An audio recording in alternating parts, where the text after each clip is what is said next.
ಸತೀಶ್ ಜಾರಕಿಹೊಳಿ ಹಿಡ್ಕೊಂಡು ಎಷ್ಟು ಮಂದಿ ಎಮ್ ಎಲ್ ಎ ಅದರಲ್ಲ ಬೆಳಗಾಂ ಜಿಲ್ಲಾದಾಗ. ನಿಮಗೆ ಹೇಳ್ತೀನಿ, ನೆನಪಿಟ್ಕೋರಿ. ಬಾಳ್ ರೊಕ್ಕ ಐತೆ ಅಂತ ಅಹಂಕಾರ ಮಾಡಬೇಡ್ರಿ. ಬಾಳ್ ರೊಕ್ಕ ಐತಿ ಸರ್ಕಾರಕ್ಕೆ ಅಹಂಕಾರ ಮಾಡಬೇಡ್ರಿ.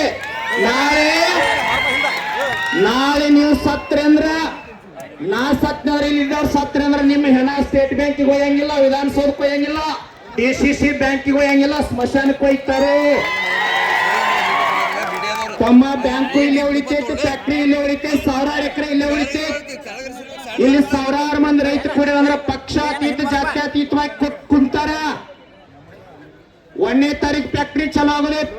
ಈ ಜಿಲ್ಲಾ ರಾಜಕಾರಣಿಗಳು ಇಷ್ಟು ದುಷ್ಟ ಶಕುನಿಗಳು ಅದಾರ. ರಾಜ್ಯಪಾಲ CS ಗೆ 20ನೇ ತಾರೀಕು ಫ್ಯಾಕ್ಟ್ರಿ ಚಾಲು ಮಾಡ್ಕೊಂಡ್ ಬಂದಾರ.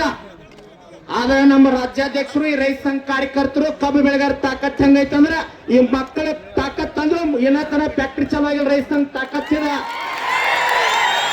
ಯಾವ ಸರ್ಕಾರ ರೈತನ ಮುಂದೆ ಏನೂ ಅಲ್ಲ. ರೈತನ ಸಂಘ ತಾಕತ್ ಮುಂದೆ ಯಾವ್ದು ತಾಕತ್ ನಡೆಯಂಗಿಲ್ಲ. ರಾಜಕಾರಣ ಬಿಡ್ರಿ, ಪಕ್ಷ ಬಿಡ್ರಿ. ಕಾಗವಾಡ ಹಿಡ್ಕೊಂಡು ಎಷ್ಟು ಜನ MLA ಗಳಿರಲಿಲ್ಲ, ಕಾಂಗ್ರೆಸ್ ಇರಲಿ, BJP ಇರಲಿ, JDS ಇರಲಿ, ರಾಜೀವ್ ಕಾಗೆ ಹಿಡ್ಕೊಂಡು, ಶ್ರೀಮಂತ ಪಾಟೀಲ್ ಹಿಡ್ಕೊಂಡು ಹಾಲಿ ಮಾಜಿ ಶಾಸಕರ ನಿಮಗೆ ಸ್ವಾಭಿಮಾನ ಇತ್ತರ, ಮಾನವೀಯತೆ ಇತ್ತಂದ್ರ, ರೈತ ಬೆಳೆದ ಅನ್ನ ತಿನ್ನುವಂತ ಸ್ವಾಭಿಮಾನ ನಿಮ್ಮೊಳಗೆ ಇತ್ತಂದ್ರ ಬರ್ರಿ, ಬಂದ್ ಭಾಗವಹಿಸ್ರಿ.